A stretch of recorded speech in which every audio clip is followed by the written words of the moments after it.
Salamlar, vaxtınız xeyir olsun. Mən Abgözəl Lakşin, insan psixologiyası metodisti.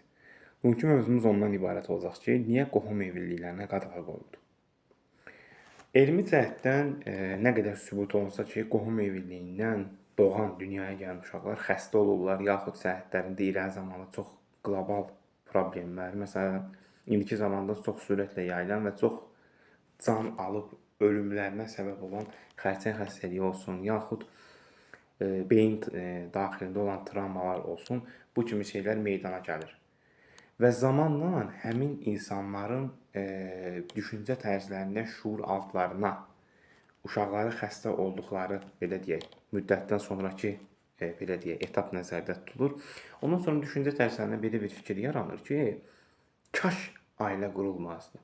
Nə qədər sevsən də, qohum qan bağlılığı varsa, mütləq bu kimi problemlər çıxacaq. Çünki bioloji cəhətdən gəlin belə başa düşün. Bir-birlərinə qan bağlılığı olan, eyni genetikadan gələn insanlar, düşün ki, məsələn, adətən eyni genetika deyəndə qan bağlılığı adətən anası yox, atası tərəfdən keçir.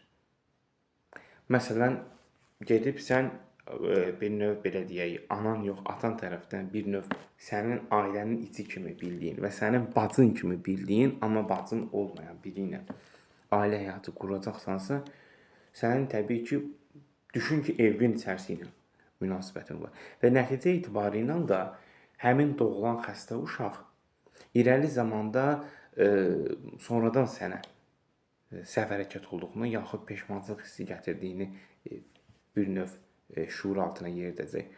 Hal-hazırki zamanda bir-birləri ilə adətən qohum evliliyi deyəndə çox insan ya səhv başa düşür, ya düzgün təhlil edə bilmir. Anası tərəfdən yox.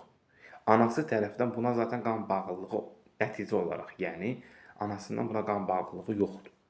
Çünki genetikanın təməlini doğru dinləndirsə və hətta biraz qeyri-etika doğru gedə bilər, amma normal, bioloji bir şeydir. Toxumu səpən anası deyil bu atasıdır.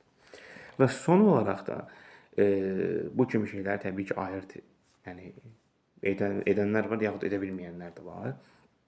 Və son olaraq düşüncə tərzlərinin bəzi insanların zəif düşüncə tərzləri olduqları üçün sevgini irəli zamanda münasibətin növbəti inkişaf prosesində daha üstün tuturlar.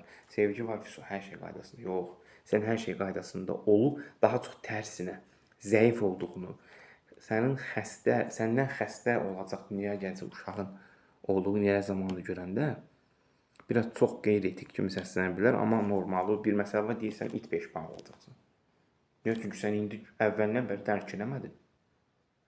Bu qədər. Suallarınız olduğu təqdirdə mesaj bölməsinə yaza bilərsiniz, yaxud şərh bölməsinə fikirlərinizi qeyd edə bilərsiniz. Seanslarımız əyani və onlayn şəkildə həyata keçirilir.